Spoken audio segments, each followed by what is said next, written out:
Bonsoir mademoiselle.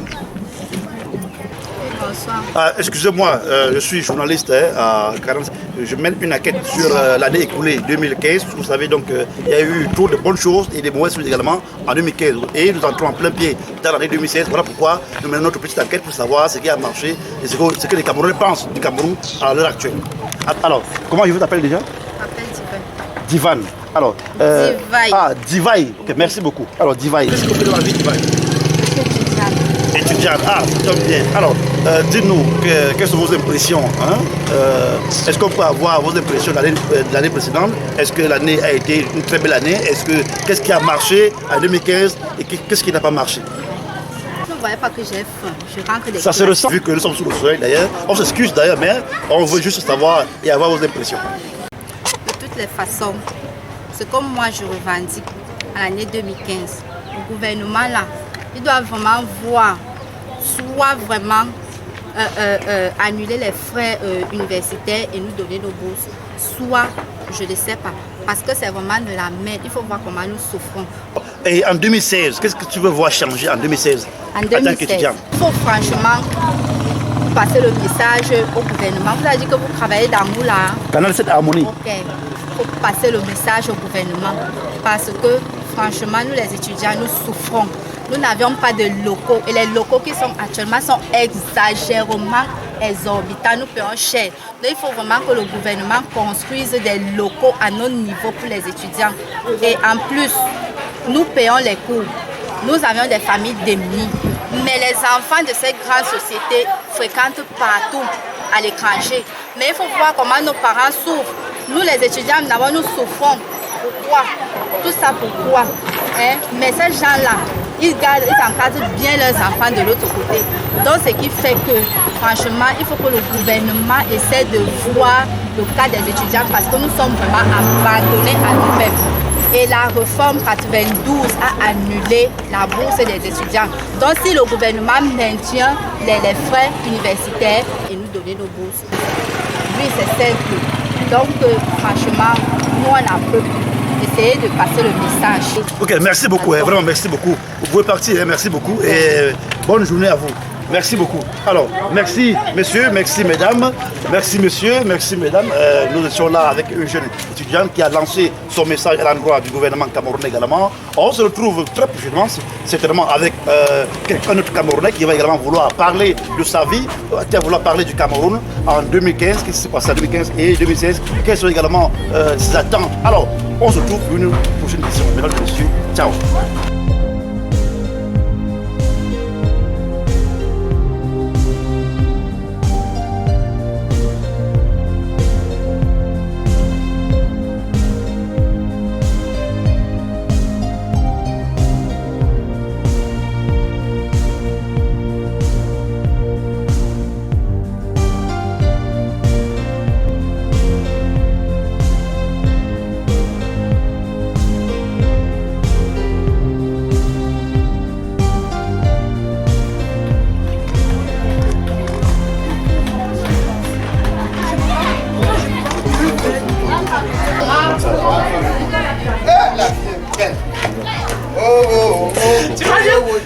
Tu vas dire gagner avec tes histoires là, mon.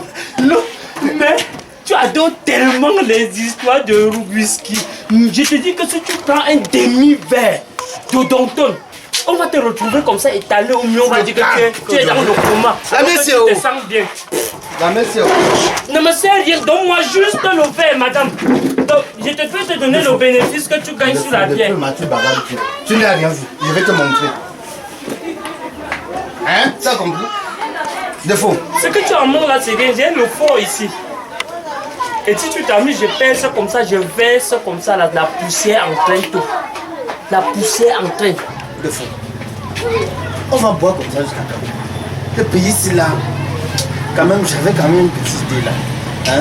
Regarde, quand même, j'ai acheté 200 jetons de plantain. Dimanche, on part au champ. Hein?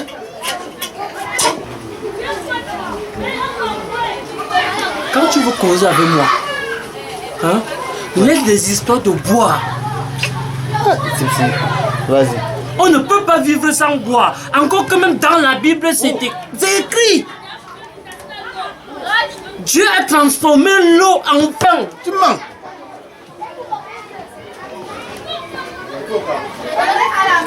Donc, on va passer tout le temps à boire. On a les enfants. Nos enfants. Et tu me parles des enfants. L'enfant, si le feu tombe maintenant, je me défends d'abord avant de te défendre. Vous dites quoi? Pour dire que mon fils, c'est mon fils. Et moi, c'est moi. Si quelque chose doit entrer dans mon ventre, ça va sauf qu'entrer. Je ne dois pas dire que comme j'ai les enfants, je dois mourir avant le temps parce qu'il y a les enfants. Ta parole, ça sent même. Allons au champ. Dimanche, on part au champ. On cherche à mettre les 250 jetons là au sol. Ça va nous donner quelque chose pour sauvegarder l'avenir de ces enfants-là. Dis qu'on nous donne les verres. Je vais te faire une surprise. La femme là-haut. Madame. Elle nous perd le temps même. Elle nous donne le... Tu as quoi dans... C'est elle qui va pleurer partout. Le travail était dur, le travail était dur. Et quand le client est là, elle n'est jamais là. Il faut. Madame, donnez-nous 2 verres là. Tu dis que tu as le fort.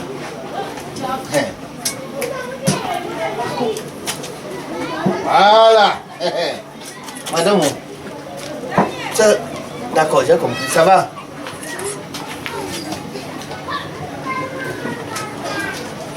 Où est le fort? Je ne t'ai jamais déçu. Je connais ce que tu aimes. Et tu Vous voyez? Quand je prends la peine de mettre dans le corruption, c'est parce que je respecte Même le pas dans produit. la bouteille. C'est parce que je respecte le produit. Et tu es un ami. Et si tu continues avec tes histoires, quand j'ai mes Là, affaires, je fais tu seul. veux me tuer. Ouh. C'est bon, ça va, vous voyez.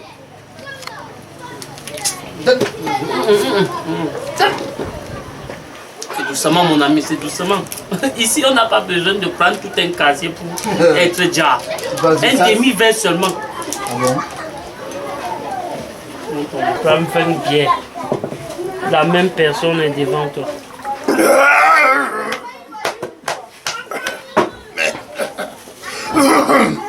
Faites comme si ça, c'est plus que du remède. Tu as mis quoi? La vie là, donc.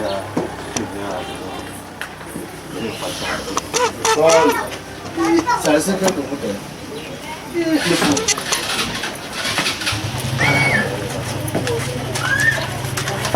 Bonjour monsieur. Bonjour monsieur. Bonjour. Voilà, merci beaucoup de nous recevoir ici parce que c'est la télévision Canal 7 Harmonie. Nous sommes là en train de prendre les impressions des Camerounais en ce moment à la table de l'année 2016. Je ne sais pas savoir qui vous êtes monsieur. Vous êtes vous-même, vous êtes qui? Ah, je m'excuse véritablement, je suis Tadjiro international de Canal 7 Harmonie. Toi, le même gars, si tu m'as filmé en 2009, je n'ai jamais vu ça. Je m'assois devant la télé comme ça, je ne vois pas les images. J'espère que ce n'est pas les mêmes trucs que tu es en train de revenir à faire en 2016. Voici donc 2015 qui vient de s'achever. Est-ce qu'on peut avoir un bilan global de l'année 2015? Qu'est-ce qui s'est passé en 2015 qui vous a intéressé? Qu'est-ce qui s'est passé en 2015 qui vous a arrangé? Et qu'est-ce qui n'a pas marché en 2015 et que vous déplorez aujourd'hui? Monsieur, pour défendre, je défends d'abord mes intérêts. Monsieur le journaliste Kachiro. Est-ce que 2015 a été une année de succès ou alors qu'est-ce qui a marché, qu'est-ce qui n'a pas marché? C'est ce que je veux. Bien a marché. Voyez là. Qu'on augmente le taux d'alcool au Cameroun. Et monsieur le journaliste, tu bois 5 bières, tu ne ressens rien. Qu'on augmente le taux d'alcool. Regardez ce que nous buvons, ça c'est l'Odonton. C'est l'eau? L'Odonton. Plus fort que la bière, plus fort que la bière. Ça veut dire que vous préférez donc en 2016 qu'on augmente le taux d'alcool? Que tu prends même 2 bières comme ça, tu es djic. Tu es dja. Aujourd'hui le Kachiro. Monsieur, quelles sont vos impressions? Qu'est-ce qui a marché en 2015 et qui, ou alors qui n'a pas marché, qui vous élève aujourd'hui? Alors, vos impressions par rapport à l'année qui vient de s'achever? J'ai su l'interview à mon ami de faux. Lui n'aime pas le travail, mais moi, j'ai quand même 250 jetons. Que je dois... Qu'est-ce qui vous a énervé en 2015 et qu'est-ce qui s'est passé en 2015 qui vous a plu? C'est que 2015, on a trop bu. Donc, c'était pas bon, mais... C'est ça qui vous a intéressé en 2015? Oui. Monsieur, vraiment, c'est comme si on ne se comprenait pas. Je voudrais savoir, vraiment, je voulais avoir vos impressions par rapport, je voulais être très posé maintenant, hein. Je voulais avoir vos impressions. Et d'ailleurs, je vous rappelle d'ailleurs que la consommation d'alcool nuit terriblement à la santé. Donc vraiment, je voudrais qu'on se comprenne en ce moment. Alors, est-ce que vous pouvez me dire ce qui a marché en 2015 et qui n'a pas marché, que vous découvrez aujourd'hui? J'ai 200 jetons de plantain, monsieur le journaliste. De format déjà, voilà, le dontol. Vous, c'est le dontol, c'est quoi? Tu as dit que tu es quoi là? Tadjoro International, Tadjoro International. Moi, je suis déjà de faux. Tu vas, si ma femme me chasse aujourd'hui, tu vas gérer tout le cocorico. Moi, je te dis la vérité. Nous comprenons, mesdames et messieurs, que les deux ils s'engueulent déjà entre eux, l'autre dort déjà. Voilà, j'ai dit. Ils sont là au bas et puis en Monsieur le journaliste, écoutez-moi. Merci beaucoup. J'ai 200 jetons plantains. J'ai les enfants. Hein. Ça veut dire que vous êtes cultivateur? Oui, mais il m'a déjà injecté dans le denton. Moi, je ne comprends pas.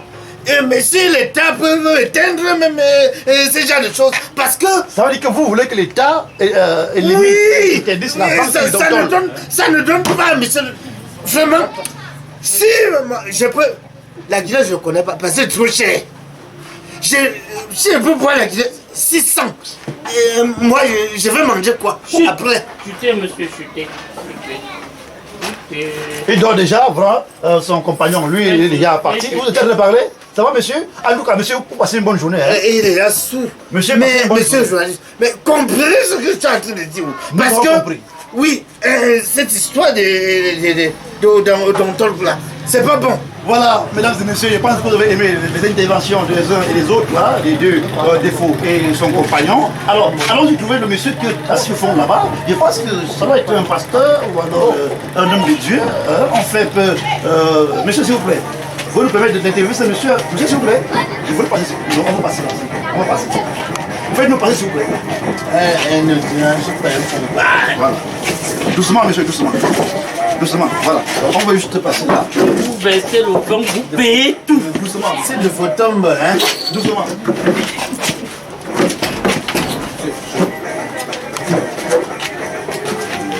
Qu'est-ce qu'il y a? Tiens. Oh! Une bouscule, les gens au bas, n'importe comment. Hein? Un journal de quoi? Voilà, nous sommes déjà en face. Monsieur, bonjour. Bonjour, monsieur. Bonjour, monsieur. Alors, excusez-moi de vous déconcentrer. Nous sommes journalistes. Je m'appelle Tadjoro International. Nous voulons juste vous poser quelques petites questions. Vous savez donc que l'année 2015 s'est écoulée. Nous entrons à plein pied en 2016. Alors, nous voulons juste savoir quel a été globalement, qu'est-ce qui vous a marqué positivement et négativement en 2015. Et si je peux d'abord justement avoir votre prénom, si c'est pas mauvais. Non, c'est pas mauvais. Déjà, puisque vous avez commencé par vous présenter, je vois donc pas ce qui empêcherait que je me présente aussi. Et comme vous l'avez bien constaté, je suis pasteur et je m'appelle tout simplement Tenji. Ah, pasteur Tenji. Oui, je suis le pasteur Tenji. Merci, monsieur le pasteur, de nous donner l'opportunité de vous interviewer ce matin. Alors, j'aimerais savoir, l'année 2015 vient de s'écouler et nous entrons en plein pied en 2016 en ce moment. Quelle a été votre impression? Qu'est-ce qui vous a marqué en 2015? Est-ce que l'année 2015 a été une réussite ou alors un échec? Ou alors, qu'est-ce qui s'est passé qui vous a énervé? Ou alors, qu'est-ce qui est passé au Cameroun qui vous a plu? Bon, je dirais que au Cameroun, l'année 2015, il y a eu beaucoup de réussites et beaucoup d'échecs. Beaucoup d'échecs surtout parce que la jeunesse est en train de s'égarer. Et beaucoup de succès aussi parce que Dieu continue à nous montrer qu'il est le seul, il est le chemin. Ouais. Exactement, donc beaucoup de réussite dans 2015 parce que Dieu continue à nous montrer qu'il est le seul, il est le chemin.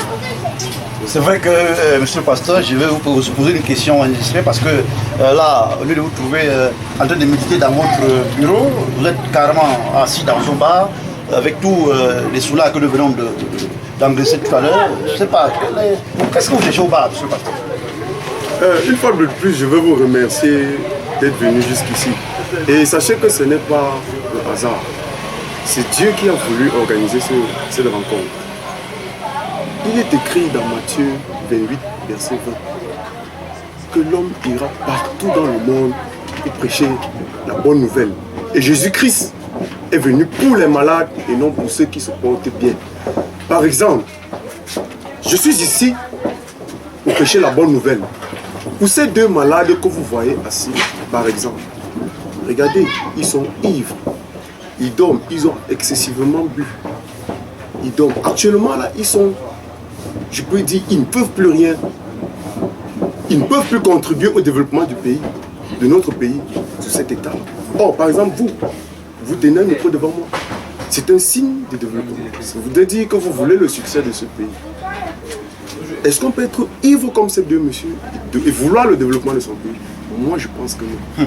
Merci, monsieur le pasteur. Mais j'aimerais également vous poser une autre question. Au Cameroun, en 2015, c'est vrai qu'il y a une bonne odeur qui sort quelque part. Il y a un ressort, je sais pas là, monsieur le pasteur. Là, pourquoi vous êtes assis quelque part, vous êtes ici et puis... Bon, je ne sais pas, pour le moment, c'est... Ok, merci, mais c'était juste pour C'est la bonne nouvelle qui m'intéresse. Merci, c'était juste pour rire. Alors, je voudrais pour savoir, en 2015, on a accusé les pasteurs, on a dit que les pasteurs ont enceinté les femmes, ils ont gâté les foyers, ils ont brisé les foyers, ils ont volé, ils ont pillé des familles, ils ont enceinté les filles, les jeunes filles dans leur église. Qu'est-ce que vous en pensez? Que dites-vous en tant que pasteur? Étaient-ils des bonbons pasteurs ou des vrais pasteurs? Heureusement qu'au début de votre parole, vous avez dit qu'on a dit. Oui, les confrères. Les pasteurs, oui. C'est un confrère. On fait ceci, on fait cela, on fait ceci. Bon, je ne sais pas. Si dans le monde des pasteurs, il y a des bonbons pasteurs, c'est leur manière à eux. Mais je donnerais le conseil à ces gens-là que franchement, faites la parole de Dieu. Amenez la jeunesse qui est en train de s'égarer dans le chemin de Dieu. Et je vous en prie, éloignez cette idée-là de votre pensée. Parce que moi, par exemple, je construis des familles. Je prodigue des conseils aux jeunes qui veulent réussir. Je prêche la parole de Dieu. Je parle de la Bible. Je présente la Bible et ses chapitres, ses versets. J'essaye d'étudier la Bible avec la jeunesse qui veut réussir. J'essaye je prêche la bonne nouvelle. J'essaye d'amener tout le monde vers le chemin du Christ. Okay, merci beaucoup. Alors, pasteur, nous sommes en 2016. Est-ce que vous pouvez regarder notre caméra, la caméra de mon caméraman Ciseau? Est-ce que vous pouvez regarder cette caméra et dire aux jeunes Camerounais qui nous regardent en ce moment ce que vous pensez de l'année 2016? Chers jeunes, ce n'est pas un discours que je voudrais faire, mais je reste dans le cadre des conseils, puisqu'il est de mon devoir de vous édifier par rapport à la parole de Dieu. Mon devoir, c'est d'annoncer la bonne nouvelle. Chers jeunes, l'avenir, c'est nous. Nous sommes le fer de lance de la nation. Si nous sommes le fer de lance de la nation, comme nous le disons chaque fois, pensez-vous qu'en buvant, comme nous le faisons chaque fois, serions-nous encore ces mêmes fers? Je pense que non. Mettez la parole de Dieu en pratique. Suivez les conseils de Dieu. Lisez la Bible. Et priez énormément. Et je pense que le succès sera au rendez-vous.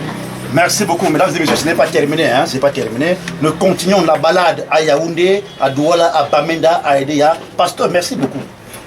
Merci aussi. Alors, photo. Allez-y. Photo. On peut avoir une photo, pasteur? Non, il n'y a pas de problème.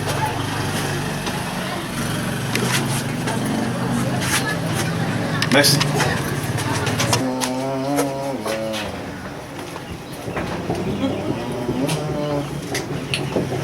Ça, c'est un bon.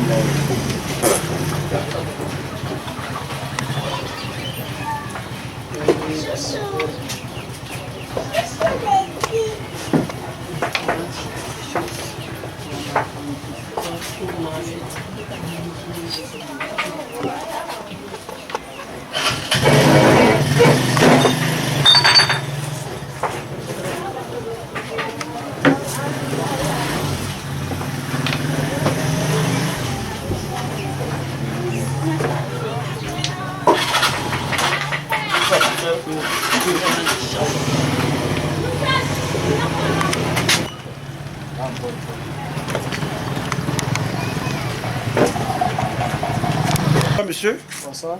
Alors, excusez-moi, je suis Tadero International Communicateur. J'aimerais juste poser quelques questions par rapport à l'année précédente, l'année 2015. Monsieur, s'il vous plaît, monsieur.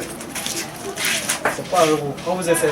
Non, c'est juste pour vous poser quelques questions. C'est pas la par rapport à... marche. Je pense que là, vous me dérangez. Mais c'était juste pour avoir vos impressions par rapport à l'année 2015. Qu'est-ce qui vous a marqué en 2015 en tant que jeune Camerounais? Je n'ai pas de réponse à vous donner. Vous êtes quand même un jeune Camerounais, donc vous avez quelque chose, vous avez votre mot à dire. Ce que je veux dire aux jeunes Camerounais, c'est que je suis comme ça au chômage. Mais qu'est-ce qui vous attire là-bas? Pourquoi vous regardez tout là-bas? Qu'est-ce qui vous attire là-bas? Ce qui m'attire là-bas, c'est ce qui va faire gagner ma vie. C'est ce qui me fait manger la nourriture. Ah bon? Oui, Qu'est-ce que vous faites dans la vie en tant que jeune Camerounais? Ce que je fais dans la vie, je suis un Waman, donc je n'ai pas de boulot. Mesdames et messieurs, il nous fait comprendre donc quel est Waman. Waman, c'est quoi déjà? Waman, c'est les gens qui n'ont pas de boulot, qui souffrent, qui ont des petits trucs un peu de gauche à droite. Qu'est-ce qui justifie de votre présence dans ce bar? Donc, sans toutefois vous mentir, ma présence ici au bar, c'est de faire comme d'habitude. De faire votre boulot comme d'habitude. C'est-à-dire, tu vois à peu près comme les téléphones qui sont là. Voilà, je vois le téléphone. C'est le pasteur que nous venons d'interviewer là. Et comme ça, vous allez cacher ma journée. Vous devez faire quoi? Vous faites quoi avec les téléphones? Les téléphones, je vais comme ça prendre parce que ce sont mes téléphones. Ah ok, ce sont vos téléphones. Oui, oui, puisque ça ne m'appartient pas. Et déjà, c'est mon quartier, monsieur, pour que quartier. Faut que je me fasse la vie. Ah bon? Mais est-ce que c'est bien alors pour une jeunesse consciente comme vous? Oui, c'est bien parce que c'est ça qui me fait nourrir et parce que je n'ai pas de travail. Donc c'est le vol qui vous fait nourrir votre famille? Je dois dire que c'est ça, puisque je fais un entraînement. Si je ne fais pas ça. Est-ce qu'en 2016, vous prétendez changer? Ou alors, c'est pas trop chercher un boulot ou alors faire autre chose? S'il faut que je change, il faut que j'ai un boulot qui va pouvoir me faire vraiment changer. Mesdames et messieurs, vous avez donc compris, voici donc un jeune Camerounais perdu. Son problème c'est de suturer les portefeuilles, son problème c'est de voler les portables, son problème c'est de suturer ceux qui dorment dans les bars et il dit que c'est lui qui contrôle le secteur. Alors, un jeune comme celui-là, c'est pas facile qu'il puisse changer véritablement, mais on sait quand même que 2016 nous réserve beaucoup de surprises très agréables. Mesdames et messieurs, retrouvez-moi, allons-y, notre balade n'est pas terminée, on va encore interviewer les Camerounais qui nous regardent en ce moment, on se retrouve extérieur. Ciao.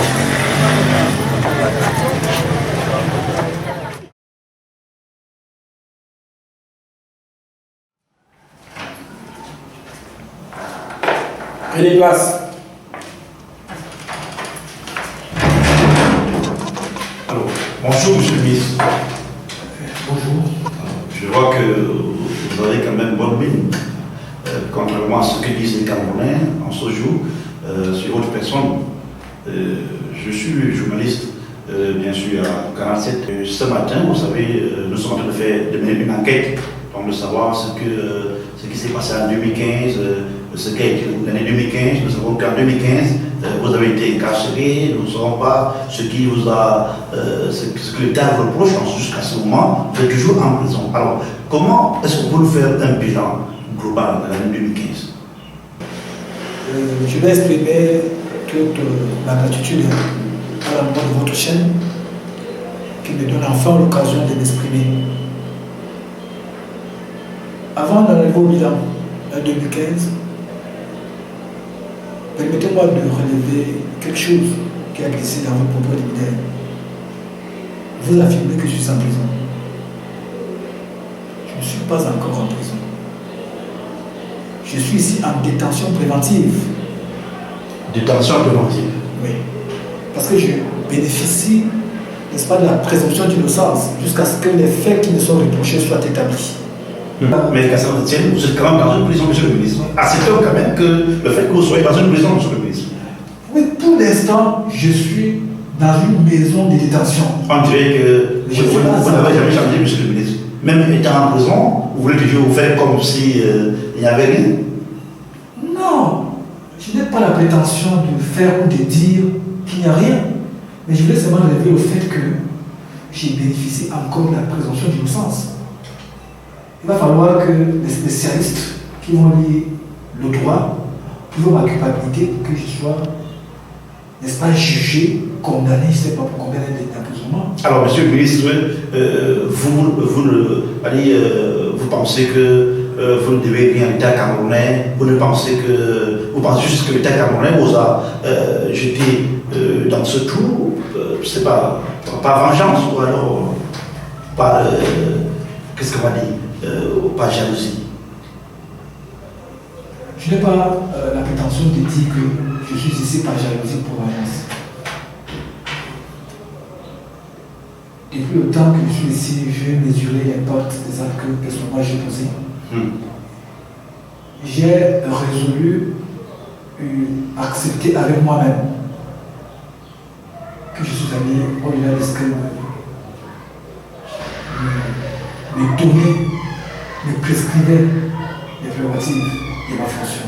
Alors, monsieur le ministre, nous sommes là pour poser 2 ou 3 questions, vraiment pour ne pas vous prendre trop de temps ce matin. Nous voulons savoir, c'est vrai que nous avons juste introduit avec la cause de votre présence ici même, dans cette prison, mais nous voulons savoir, pour vous, en tant qu'ancien ministre, vous avez en fonction? Je dis maintenant. Non, monsieur le ministre, j'ai juste posé une question. Pensez-vous que vous pouvez encore venir demain Si demain je ne suis pas coupable. Ah bon, vous voulez venir aux affaires? La première fois que mon poste est encore vacant.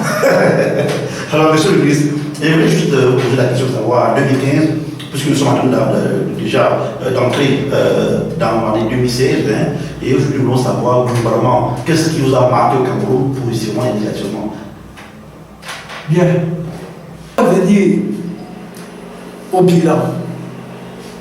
Je vous disais que ce n'est pas parce que je suis ici que je ne suis pas l'actualité. Au contraire, depuis que je suis ici, je me suis ressourcé. Parce que les Camerounais, bien avertis comme vous, sont chaque fois en train de faire des efforts pour que je sois informé. Mais pour le moment, il n'y a pas encore de fait. Parce que j'ai fait confiance à notre justice. Les spécialistes du droit vont nous lire le moment venu. Après, il faut de temps en temps, vous êtes très content, monsieur le ministre. La presse court après moi. Elle veut en savoir davantage sur ma situation. Jamais je n'ai caché les raisons de ma présence ici, tel que je vous le relate à vous ce matin. Le bilan pour moi est globalement positif. Globalement positif parce que lors du délai du chef de l'État, le 31 décembre dernier, il faisait état de plus de 6 000 emplois jeunes, alors qu'en 2014, il parlait de 4 000 à peu près. Vous voyez que, bien que le chômage continue à être une épée de Damoclès pour la jeunesse camerounaise, le gouvernement, sur ce plan, fait beaucoup de fort. Mais sur le plan infrastructurel, oui. Prenons le côté sportif. Vous voyez que la diplomatie camerounaise a grimpé d'un cran. Notre pays organise successivement 2 Coupes d'Afrique des Nations. En 2016, nous commençons en juin. Même quand on n'avons pas de stade, monsieur le ministre. Nous avons 12 stades qui sont en chantier. Donc, par écrit ou alors mais allez à l'idée. Quand on parlait depuis 12 stades en construction au Cameroun, je pense qu'ils sont juste par écrit parce que ça saute bien sûr à l'œil. Quand on regarde le stade, en fait, on va dire ça comme ça, à Amadou Ahidjo, à Yaoundé, on regarde le stade omnisport de Douala, à Douala même, à Douala, c'est devenu un refuge des bandits, des prostituées là-bas. Et bien sûr, un refuge des enfants de la rue de ce côté-là. À Yaoundé, c'est également les autochtones qui revendiquent. Et bien sûr, à Yaoundé, c'est n'importe qui vient prendre. Aujourd'hui, on fait sauter des lampadaires, demain, on fait sauter des courants, demain, et même les gradins s'écroulent déjà. Alors, vous parlez d'accueillir un champion d'Afrique avec tout ça, monsieur le ministre. Lorsque un Camerounais attentif de passage au stade Omispo Amadou Ahidjo de Yaoundé, il verra que c'est un stade en complète transformation. Les deux stades, annexes 1 et 2, sont devenus des stades viables. Bon, je prends quelques aspects, parlant du bilan de vous me posez comme question. Sur le plan sécuritaire, je suis très préoccupé. Avant que je ne sois compris ici, les dirigeants du Cameroun vivaient paisiblement. Mais quelques temps après mon incarcération ici, le phénomène Boko Haram est né à l'extrêmement. Ah, monsieur le ministre, est-ce que vous avez envie de me faire comprendre que vous avez quelque chose à y voir avec cette Boko Haram, ou alors vous me faites comprendre que ceux de l'extérieur revendiquent votre sortie dans ce cas? Si j'ai quelque chose à voir avec Boko Haram, ça sera de le combattre jusqu'à la dernière goutte de sang. Mais là, vous dites une chose et ce contraire, monsieur le ministre. Non. Parce que vous dites que, excusez-moi, monsieur le ministre, vous dites que depuis votre incarcération, le pays a changé. Au nord, on a vu s'infiltrer le groupe terroriste Boko Haram. Et aujourd'hui, quand on pose la question de savoir, est-ce que ce groupe-là réclame votre libération? Vous dites non, vous voulez les combattre. Pourquoi vous dites une chose et ce contraire à la fois? Bien, vous en tant que journaliste, puisque nous bénéficions dans notre pays de la liberté d'expression, vous pouvez dire ce que vous pensez de nouveau point de vue sur les faits d'un pays. Mais moi, en tant que membre du gouvernement, l'une des personnes... Ancien membre du gouvernement. Membre du gouvernement, mon poste est encore vacant. Ok. Mon poste... Poursuivez, monsieur le ministre. Moi, en tant que membre du gouvernement, je ne vois pas les choses comme vous les voyez. Je ne les analyse pas. Quand vous les analysez, je ne les comprends pas tel que vous les comprenez. Monsieur le ministre, merci beaucoup de nous faire état de ce que les stades sont en parfaite reconstruction. Mais je veux juste vous attirer votre attention en tant que ministre. C'est vrai que vous n'êtes pas dehors, souvent vous êtes en prison, vous êtes enfermé dans ces 4 murs. Et je voulais vous dire que nos stades Amadou Ahidjo, là-bas ils ont juste remis quelques peintures là, vert ou jaune, mais il y a des fissures visibles sur les gradins. Et j'ai peur d'une chose, j'ai peur de l'hécatombe. Donc un jour, en plein match, je ne sais pas trop, et je prie Dieu que ce soit le Cameroun qui sera bien sûr sur ce stade ce jour-là, le gradin va s'écrouler avec les Camerounais. Donc il faut qu'on soit sûr qu'en faisant des réflexions, qu'on rétablisse tout ce qui va avec. Alors, laissons-nous tomber du côté du stade Amadou Ahidjo et bien sûr les stades du Cameroun. Vivons non seulement comme ça. Alors, dans vos propos préliminaires, monsieur le ministre, monsieur le ministre, vous avez fait état de ce que Boko Haram a surgi au Cameroun, si je peux le dire ici, juste après votre incarcération. Que dites-vous? Justifiez-vous, monsieur le ministre, parce que je ne comprends rien. Ça veut dire que, est-ce que vous avez excité, est-ce que vous avez déclenché une guerre froide au Nord Cameroun pendant votre séjour en prison? Ou alors, qu'est-ce que ces gens revendiquent? Revendiquent-ils votre libération? Parce que vous avez dit que c'est juste après votre incarcération que Boko Haram a suivi le Cameroun.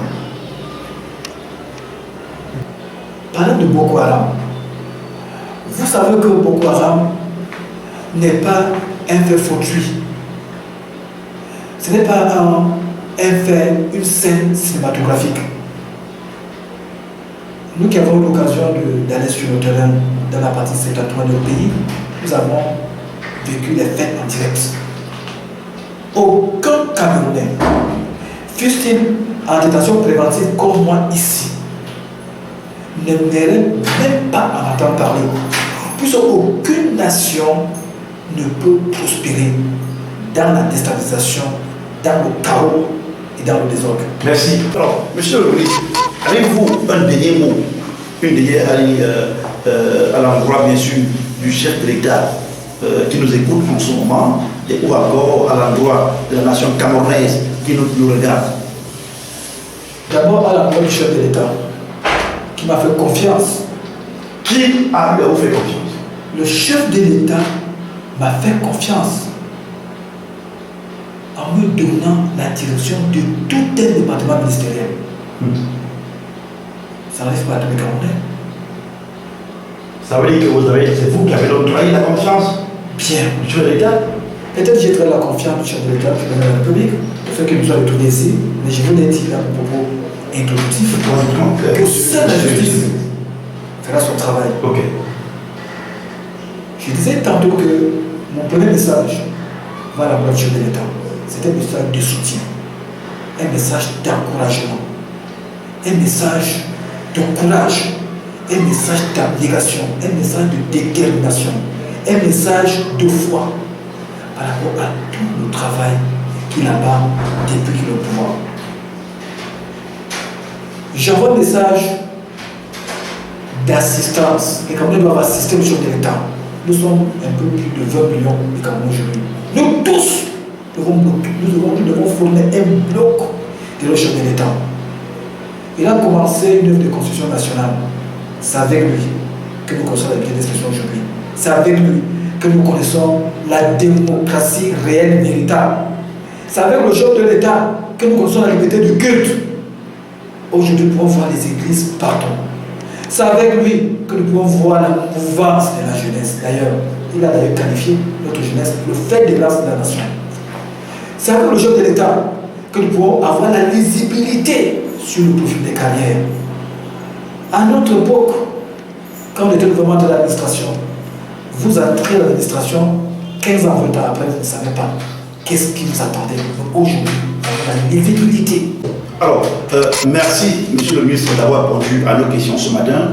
Et bien sûr, nous souhaitons vivement que dans l'année 2016, que vous receviez votre liberté tant attendue, que vous puissiez retrouver votre femme et vos enfants à la maison. Merci encore une fois de plus. Nous sommes très contents de vous voir et surtout en forme ce matin. Vous êtes la santé, Monsieur le ministre. Et ça ne se ressent pas, vous êtes toujours très costaud là. C'est vrai que le ventre a un peu disparu, Monsieur le ministre. Nous travaillons spirituellement. Monsieur, le temps que vous avez parti est arrivé à son terme.